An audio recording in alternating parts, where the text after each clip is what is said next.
Saya hobi nyanyi, walaupun suaranya pas-pasan, tapi alhamdulillah anak-anak dengan nyanyi, penyampaian materi dengan lagu-lagu, dengan ice breaking itu happy di kelas gitu. Dan tidak hanya happy aja, materi pun bisa masuk. Halo sahabat rumah di rumah, bersama saya Jenny.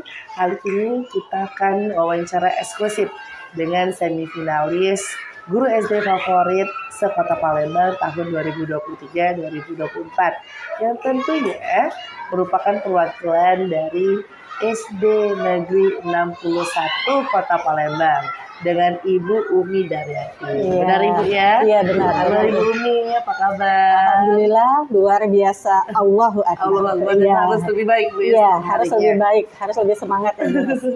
Jadi sahabat rumah di rumah, Bu Umi merupakan salah satu perwakilan dari SD Negeri 61 Bu ya. Iya. Dalam ajang sayembara guru favorit SD sekota Palembang pada tahun ini. Dan tentunya bagaimana kisah Bu Umi bisa terpilih jadi salah satu semifinalis, tentu akan menjadi kisah yang luar biasa. Seperti apa kisahnya? Mari kita ngobrol bareng. Iya. Banyak boleh. sekali ini tentunya. Iya. Bu, Ya. hari ini mengajar Bu hari ini. Alhamdulillah kita ada jam mengajar, tetapi anak-anaknya sudah pada pulang, tadi udah selesai karena kita kan hari Jumat ini, jadi pulangnya lebih cepat. Lebih cepat Bu ya, Iya. karena faktor bulan Ramadan juga tentunya. Iya benar. Kebenaran saya dapat di kelas fase A, di mana itu kelas 1. Jadi Kelas 1. siswa itu lebih pulangnya lebih cepat. 1 SD Bu ya? Iya, kelas 1. Saya dapatnya kelas 1.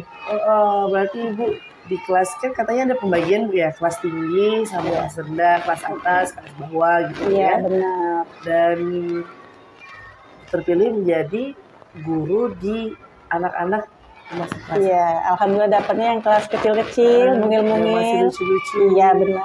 Memang pengajarannya mudah, tapi mood untuk menyeimbangkannya itu cukup menguras energi juga Bu ya. Iya, enggak juga sih. Karena kan kita diniatkan dari awal itu untuk mengajar, saya selalu menerapkan sistem asah, asih, dan asuh. Jadi anak-anak itu kita rangkul bagaimana caranya. Yang pertama mereka itu nyaman dulu di kelas. Benar sekali. Iya. Jadi anak-anak dirangkul terus bagaimana Iya. merasakan kalau Bu Umi ya ibu keduanya. Iya, saya di kelas Pertuangannya. dipanggilnya Bunda. Bunda. Iya, kalau guru yang lain kan kemungkinan bisa dipanggil Ibu ya. Tetapi Bunda. di sini saya dipanggilnya Bunda Umi. Iya. Iya. Khusus dengan agar lebih dekat juga Iya. dengan anak tentunya. Karena kan mereka masih masa peralihan tuh dari TK ke SD. Bahkan Iya. ada yang nggak dari TK ya. Nah, jadi yang nggak dari TK cukup terkejut mungkin Bu anak-anaknya beberapa Bu.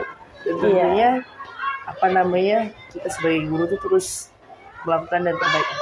Iya, selalu yang terbaik dari yang terbaik, the best of the best. Iya. Oke, Ibu Umi. Tentu Bunda. Tentu kan Bun, kita sampai hari ini seorang Bunda Umi Daryati menjadi seorang guru. Dan tidak mudah perjalanan.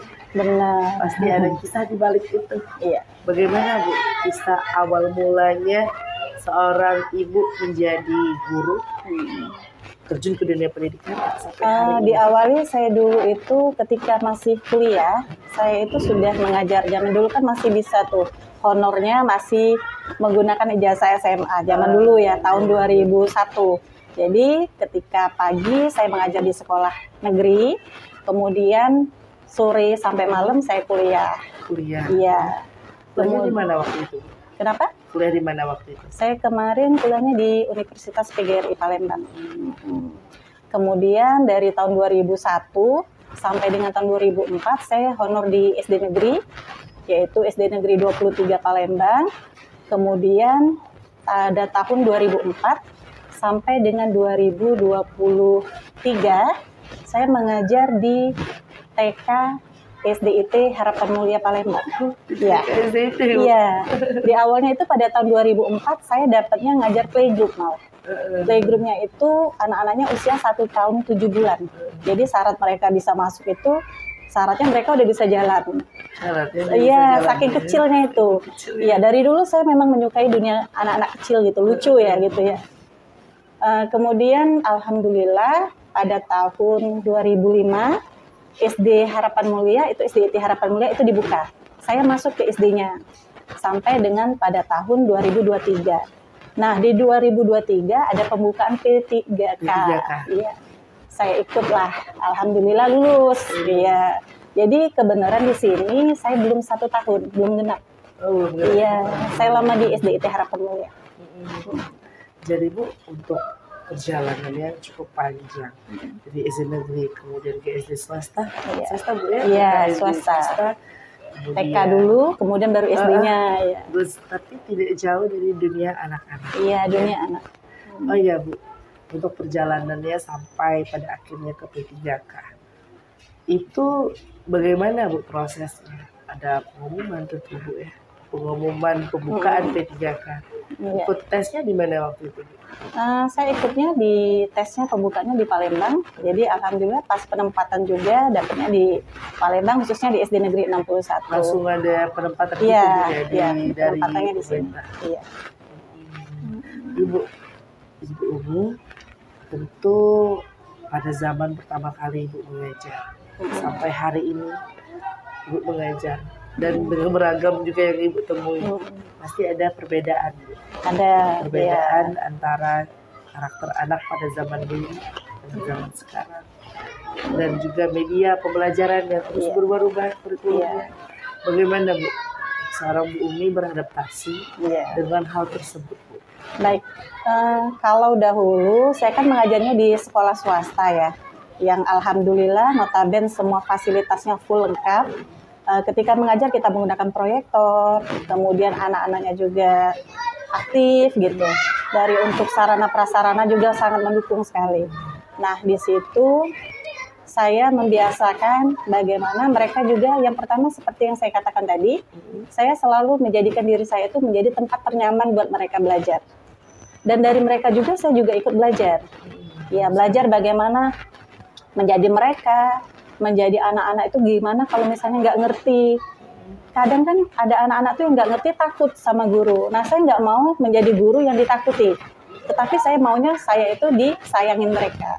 Ketika mereka nggak bisa langsung bertanya gitu, Ibu atau Bunda ini bagaimana. Nah, di situ saya memfasilitasi diri saya, bagaimana saya bisa menjadikan media mereka untuk mengerti.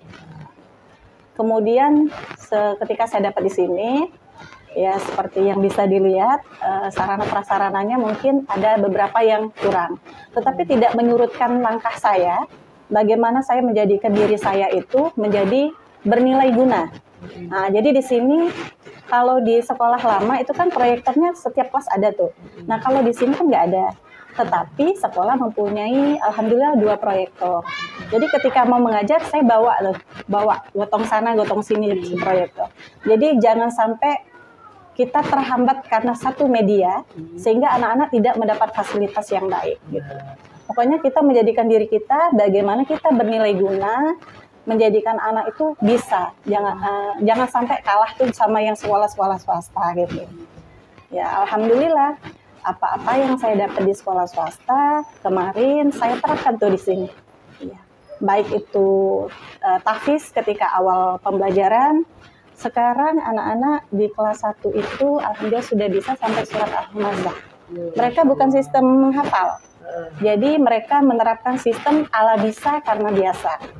Jadi setiap pagi mereka membaca. Rutinitas tadi kan membuat mereka bisa gitu.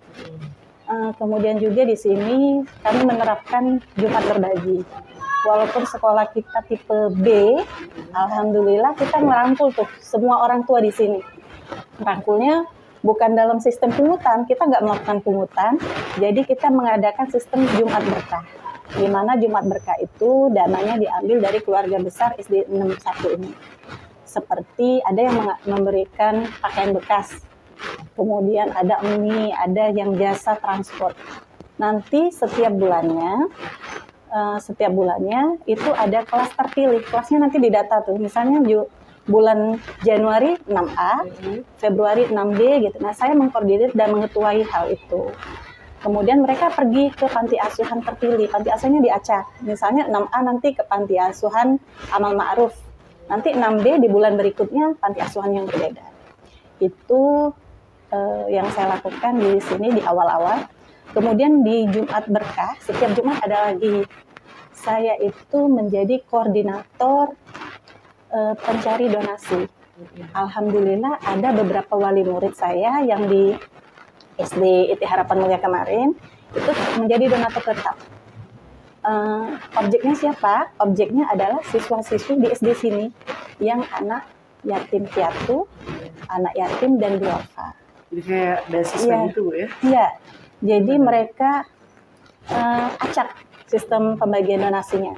Jadi terkadang mereka dapat setiap Jumatnya, kadang misalnya Jumat ini mendapat sembako. Nah, Jumat depan saya ganti lagi menunya gitu.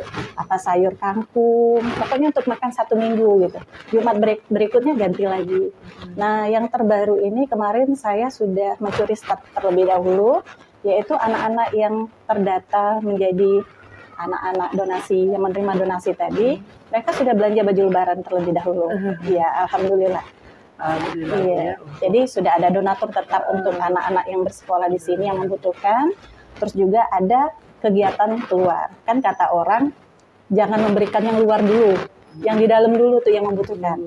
Nah, karena kita sudah tercover, sudah ada donatur tetap yang di sekolah, baru tuh kita sudah berani ke keluar. Jadi rencana nanti ada panti-panti asuhan sekitar sini dulu.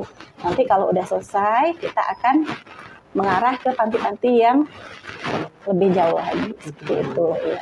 Yang terdekat dulu. Ya. Jadi saya di sini menjadikan seperti yang saya katakan tadi, saya maunya saya itu di mana ada saya, di situ saya tuh ditunggu gitu. Terus saya juga bernilai guna. Ya, jadi apa yang saya dapat dari sekolah lama, saya terapkan di sini yang bisa diterapkan. Kemudian saya juga terus belajar bagaimana menjadi yang lebih baik. Gitu. Yang sudah terbaik menjadi yang terus upgrade menjadi yang terbaik dari yang terbaik. Menjadi yang terbaik dari yang terbaik. Ya. Oh ya Ibu, tentu sahabat rumah di rumah penasaran juga Bu. Tadi kan udah program udah Ibu jelaskan. Kemudian anak-anak juga ya media pembelajarannya Bu ya sudah dijelaskan.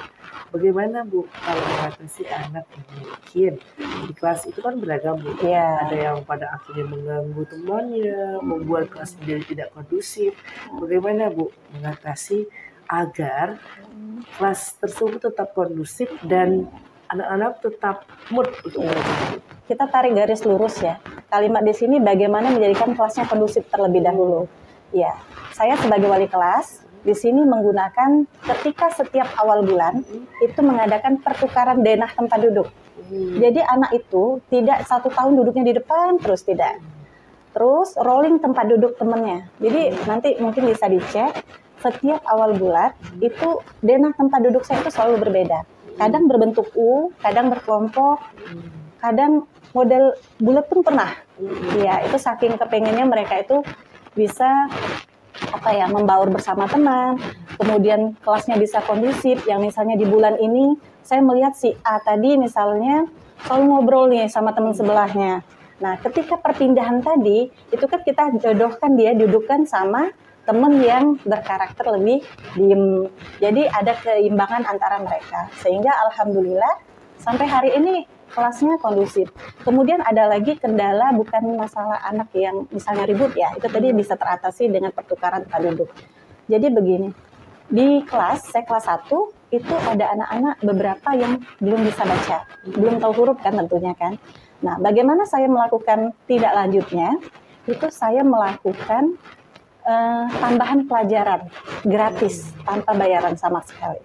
Jadi, setiap pulang sekolah, saya terlebih dahulu memberikan di grup WA kelas, itu mereka ada tambahan belajar.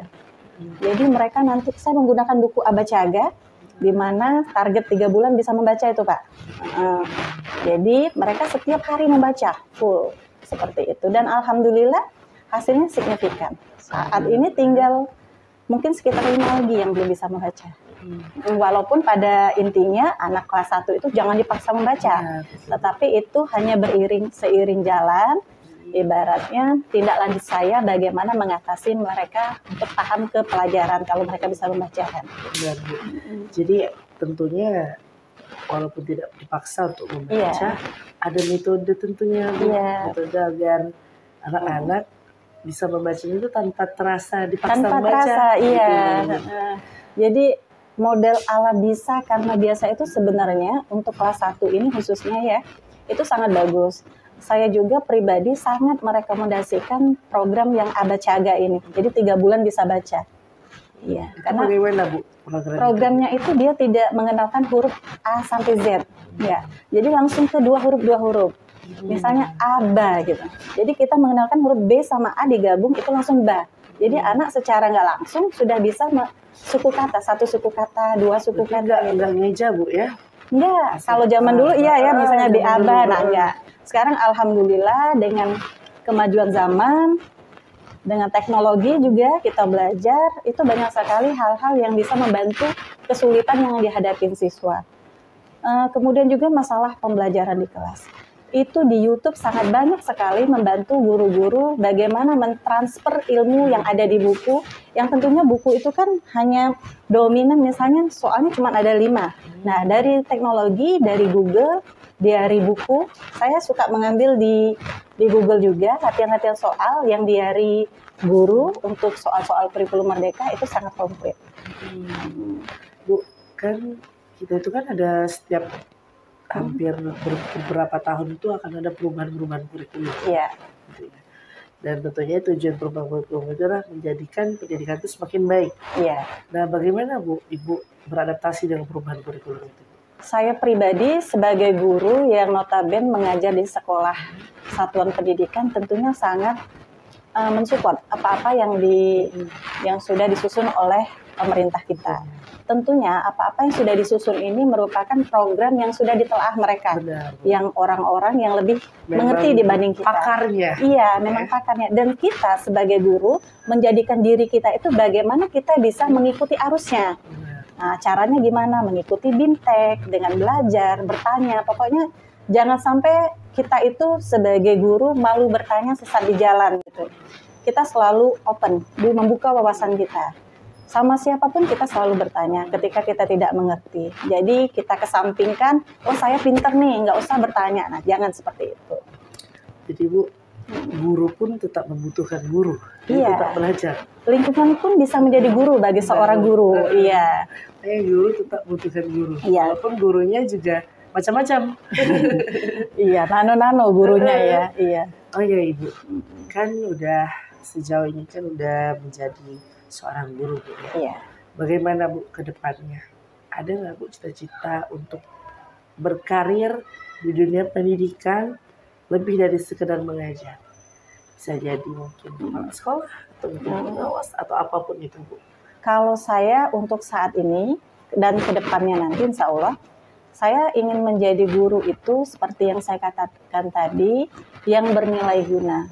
Bernilai guna di sini dalam tanda kutip, artinya bisa melebar kemana-mana. Di sini saya bisa bernilai guna dalam bentuk sosial, yaitu menggerakkan sistem donasi tadi. Kemudian dalam segi kebudayaan, saya alhamdulillah menyukai tari, di mana beberapa tari saya bisa. Kemudian saya juga menyukai dunia tulis-menulis. Saya tergabung dan menjadi sekretaris dari komunitas guru Indonesia. Di situ sudah ada 11 buku. Salah satunya saya juga pernah menyerahkan kepada Bapak Harno Joyo. Bukunya saya juga menyukai puisi. Jadi saya mengembangkan seperti itu. Kemudian mengikuti lomba-lomba, ajang-ajang lomba. Yang terbaru ini lomba dongeng. Oh jadi iya, Ibu saya mengikuti lomba. Iya, saya suka lomba-lomba itu bukan untuk ajang menjadikan diri itu lebih sombong kalau kita menang, enggak. Tetapi kita mencari tambahan wawasan. Oh ternyata ketika saya beradaptasi dengan orang-orang yang lebih pintar, saya bisa mengambil ilmunya. Oh harusnya saya seperti ini biar saya menang gitu. Menang kalah urusan belakang, yang penting ikut gitu. Jadi Bu, kayak suatu prestasi juga Bu kalau itu bisa menang ya. Iya, alhamdulillah menang kemarin. Plus orang Bunda Umi ini. Iya, lomba kemarin, lomba puisi. Lomba puisi pernah juga. IGI yang mengadakan, saya lomba itu juara 2 atau 3 kalau nggak salah. Terus lomba pidato. Baca puisi atau? Baca puisi, mencipta juga bisa, alhamdulillah. Alhamdulillah Bu ya. Iya. Jadi Bu tidak menutup kemungkinan Bu jadi pembina FLS 2M.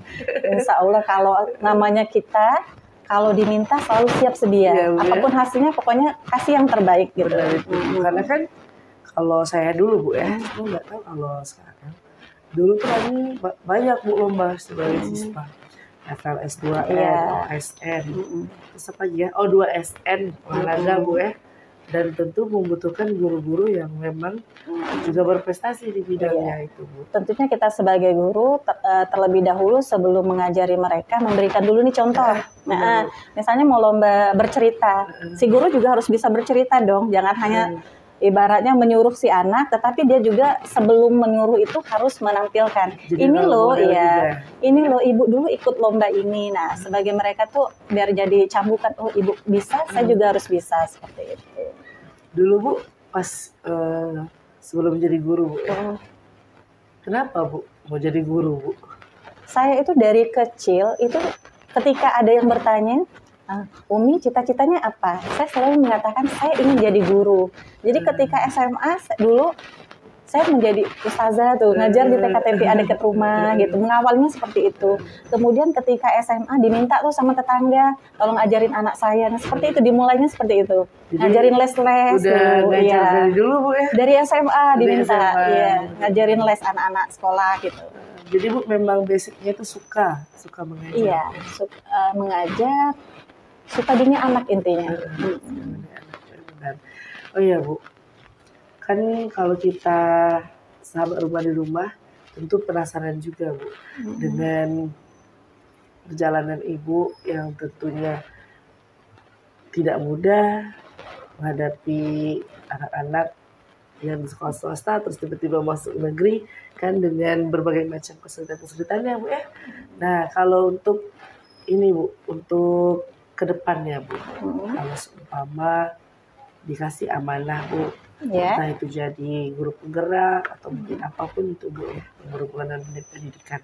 Ada nggak Bu inovasi apa gitu yang pengen Ibu terapkan? Kan kalau hari ini kan inovasinya kan saat ini ke bidang sosial. Nah, kalau selain itu Bu, ada nggak Bu pengen inovasi apa gitu? Saya kemarin sudah ada urun rembuk tuh sudah ada buka wacana ke kepala sekolah. Kita pengen buka, jangan hanya saya tuh yang sudah menerbitkan beberapa buku. Nah, saya kepengennya itu mengajak siswa-siswa itu membuat buku puisi dibukukan, tetapi atas nama siswa SD Negeri 61. Itu sudah kita pernah bicarakan dengan kepala sekolah kita, ya. Jadi anak-anak menjadi penulis cilik. Penulis cilik diajarkan seperti itu. Itu inovasi saya rencana. Jadi udah ada salah satu wacana rencana terdekat ini pengen karya Bu ya jadinya itu karya. Jadi anak-anak itu tidak hanya dari segi akademis yang ditingkatkan, tetapi di luar dari akademisnya anak-anak juga diajak, dituntun bagaimana sih caranya mengembangkan bakat dan minatnya. Seperti itu. Oh ya Bu, sejauh pengalaman mengajar ini ada nggak Bu momen yang tidak terlupakan Bu? Momen yang tidak terlupakan itu ketika di sana ya, karena di sini baru belum 1 tahun ya. Iya, saya banyak menerima anak-anak yang kategori ABK. Iya, bahkan saya pernah mengajar itu anak yang usianya sudah pantas di kelas 2 SMP, tetapi saat itu dia masih di kelas 2 SD gitu. Jauh sekali Bu ya? Iya, karena kebenaran sekolah kita itu menerima sekolah-sekolah inklusif seperti itu. Dan saya berkecimpung di dalamnya, seperti itu. Nah, anak yang seperti itu, seperti saya katakan di awal, kita terapkan sistem asah, asih, dan asuh. Jadi jangan, karena kita sudah tahu keterbelakangannya, kita tidak harus akademisnya yang kita press. Karena bagaimanapun, tidak akan bisa sama dengan temannya. Yang terpenting kita rangkul si anak, kemudian bangun komunikasi yang baik terhadap orang tua. Kita ajak kerjasama nih orang tuanya. Selalu kita kondisikan WA kita berbalas, menginformasikan.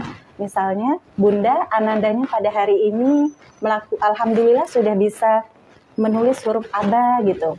Pokoknya apapun hasil anaknya, bahkan saya menjadikan media handphone saya itu dokumentasi kegiatan anak-anaknya. Alhamdulillah sampai dengan saat ini itu respon orang tua ketika dikirimin dokumentasi anaknya ketika mereka sedang melakukan kegiatan itu senang sekali. Iya, karena jadi mereka lebih tahu, oh anakku ternyata di kelas tuh seperti ini. Kita ceritakan misalnya di kelas juga ada momen khusus si anak misalnya, Bunda hari ini si anak tadi memberi ibu guru itu ada secuil ayam dan wajib dimakan. Ada kemarin di sana. Jadi ibu ini Firza kasih loh Bu. Ibu makan Bu, enak nggak Bu buatan mama? Nah seperti itu kita foto, bukan bermaksud untuk apa ya, untuk menghina pemberian yang kecil, bukan, tetapi makna yang terkandung di dalam pemberiannya itu, rasa kasihnya. Kita ceritakan sama orang tuanya, terus dibalas nanti sama orang tuanya, ya Allah Bu, katanya, itu saking dia sayang sama ibu, katanya. Iya, bahkan sampai ke sini, saya juga disusul di sini, dia ngeliatin. Kemarin pas tahfiz di kelas dia lihat, ibu itu kok anaknya ada yang juz amanya cuma 1 ya. Boleh nggak saya donasi buat 1 kelas? Alhamdulillah. Jadi ada manfaat juga yang foto dokumentasi tadi. Di kelas saya itu ada donasi juz amma, jadi tiap anak dikasih satu-satu. Iya, dari si wali yang lama kemarin. Jadi ini Bu ya, apa namanya, suatu kebaikan itu tumbuh dan terus tumbuh pada akhirnya Bu. Iya. Akhirnya. Yang jelas semua kebaikan itu tidak akan mungkin menghasilkan kejahatan. Otomatis kebaikan itu akan menghasilkan sesuatu yang baik pula, seperti itu. Oh iya Bu, kalau untuk adaptasi media belajar Bu, iya. Kan di zaman dulu sama zaman sekarang kan beda Bu ya. Kalau zaman dulu kami KTSP Bu. Iya. Dulu tuh saya juga pernah mengalami KTSP kan. KTSP Bu, tahun 2007 saya sekolah Bu, SD. Cetak buku sampai selesai. Jadi aku cetak tuh. Nah kalau di zaman sekarang kayaknya sudah berbeda Bu ya. Sangat jauh berbeda. Bagaimana itu Bu, boleh. di zaman Jadi sekarang? di kelas 1, kebenaran saya mengajar di kelas 1 ya. Jadi ketika ada materi yang bersifat menghafal, si anak tadi jangan dikasih mencatat CBSA hafal, tetapi kita putar lagu, kita hidupkan, materi tadi diganti menjadi lagu, lirik lagu. Seperti Arah Mata Angin, timur tenggara selatan barat daya, barat barat laut, utara timur laut. Nah, dengan lagu tadi mereka hafal seperti itu. Kalau kita zaman dulu kan ini catatan, hafalkan. Nah, saya sebagai guru tidak mau yang seperti itu. Segala sesuatu seperti saya katakan tadi itu ada semua di YouTube. Seperti puasa ini, tepuk puasa. Tidak makan, tidak minum, tidak batal, jaga hati, jaga lisan, jaga mata. Nah seperti itu anak-anak, jadi kan ketika belajar dengan kita itu mereka enjoy, jangan happy. Terus menghafal materi itu bukan ditanemin materi-materi, enggak. Karena saya di kelas itu mungkin kepala sekolah bagus sekali ya menaruh saya di kelas 1. Saya hobi nyanyi walaupun suaranya pas-pasan, tapi alhamdulillah anak-anak dengan nyanyi, penyampaian materi dengan lagu-lagu, dengan ice breaking itu happy di kelas gitu. Dan tidak hanya happy aja, materi pun bisa masuk seperti itu. Jadi apa namanya Bu, kalau sekarang kayaknya belajarnya lebih santai, tapi materinya lebih bermakna. Kalau saya bukan mengatakan santai, saya di sini ada mengambil istilah sersan. Sersan itu serius tapi santai, santai tapi serius. Iya. Pokoknya anak tidak dibebani dengan materi yang membuat mereka jadi jenuh ke sekolah. Jadi materinya itu Bu sebenarnya dikemas sebagus mungkin. Iya, dikemas. Nah itulah tolak ukur guru, bagaimana caranya mengemas materi biar anak menjadi menarik ketika belajar dengan kita. Berarti akan terus berinovasi Bu ya setiap harinya tentu. Saya insya Allah nggak hanya di dunia, di bagian akademis, tetapi di bagian semua. Pokoknya intinya seperti tadi, dimanapun saya berada, kapanpun saat saya inginnya saya yang dicari tuh sama siswa, saya yang dikangenin dan siswa merasa nyaman sama saya.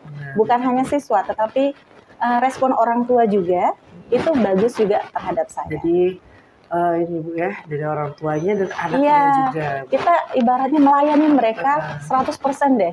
Jam 8 malam ketika mereka bertanya, jadikan diri kita bisa menjawab pertanyaannya seperti itu. Jadi memberikan yang terbaik sepenuh hati. Iya. Oh iya Bu, tentu saat ini sahabat rumah di rumah ada juga yang sedang berjuang Bu. Iya. Saat ini lagi PPG, FKIP atau segala macam. seperti kami kaum anak-anak yang usia 20-an yang juga capek, ngerasa capek, rasa pengen nyerah padahal masih muda.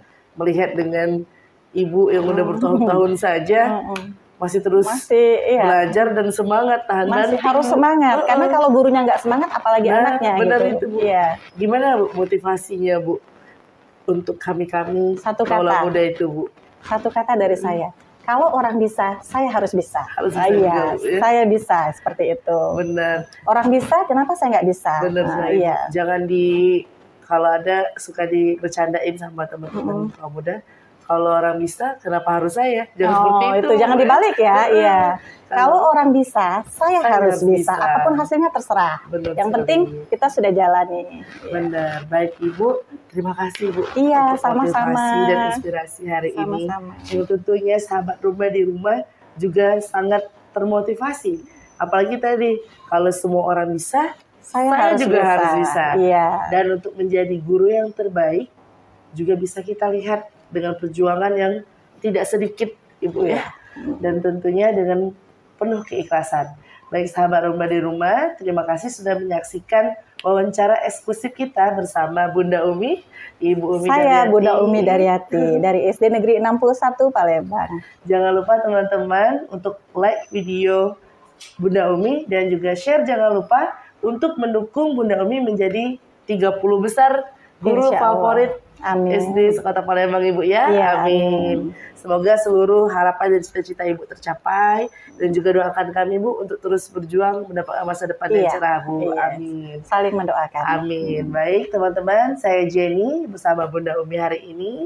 Kami pamit undur diri. Salam berubah.